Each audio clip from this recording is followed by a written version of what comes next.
Poursuivant leur mission d'information sur la problématique de l'électricité à Beni, Butembo et Lubero, le député provinciaux et nationaux, accompagnés de quelques experts, ont visité ce mercredi deux autres centrales hydroélectriques basées en groupement Malio chez Ferret Bachou en territoire de Beni.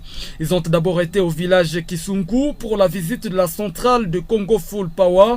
Les élus disent avoir été impressionnés par le travail déjà battu par les investisseurs privés qui, sans aucun financement extérieur, compte allumer la première lampe d'ici quelques semaines. Nous nous retrouvons exactement au site Kassalala sur la rivière Rupaya où la société Congo Full Power a déjà érigé son usine de production de l'énergie électrique. Et le constat, c'est un constat d'abord d'encouragement. D'encouragement de trouver que un fils du pays, un fils du terroir peut aussi mettre la main dans sa propre poche pour arriver à ériger tout ce que nous venons de constater sur terrain. La tâche n'est pas facile, tout se fait manuellement. Le transport de tôles de plusieurs millimètres pour la fabrication des tuyaux du canal et de la conduite forcée, c'est vraiment formidable. Ça émerveille que des humains peuvent faire un travail formidable comme ça. On dirait des extraterrestres. Et nous venons de visiter l'usine où ils ont déjà fait l'essai, mais nous arrivons pendant que l'usine n'est pas encore en train de fonctionner puisqu'ils sont en train de poursuivre avec quelques travaux. Le sentiment, c'est un sentiment de satisfaction quand on trouve qu'un fils du pays peut faire un travail aussi formidable sans financement extérieur. Après la centrale de Congo Full Power, la délégation a pris la direction de la notabilité de Kisesi, Ngondi, pour visiter la centrale à construction des raids. Ici, les travaux évoluent à pas de géants.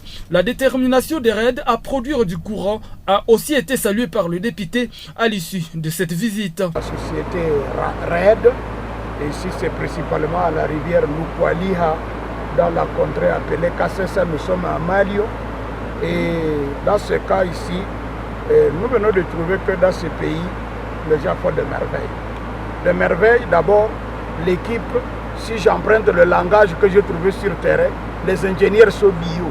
Ça veut dire que c'est des jeunes du coin, du milieu, et même s'ils pourront avoir à certaines phases l'expertise extérieure, mais tout le travail déjà réalisé jusqu'à présent, vous voyez derrière nous, c'est le barrage qu'eux-mêmes ont érigé. C'est formidable, ça a encouragé. Et donc, nous croyons que toutes ces initiatives doivent concourir à alimenter notre ville, mais dans la paix, la concorde et l'harmonie entre les acteurs. Avant de clôturer la journée, la délégation s'est rendue au bureau des raids pour récolter d'autres données d'ordre administratif. Sauf imprévu, la délégation pourra se rendre à Ebengu, en territoire de Lubero, pour la visite de la centrale hydroélectrique de Virunga SARL. À l'issue de la visite de toutes les centrales de la région, un rapport final pourra être constitué, un rapport évidemment contenant quelques recommandations.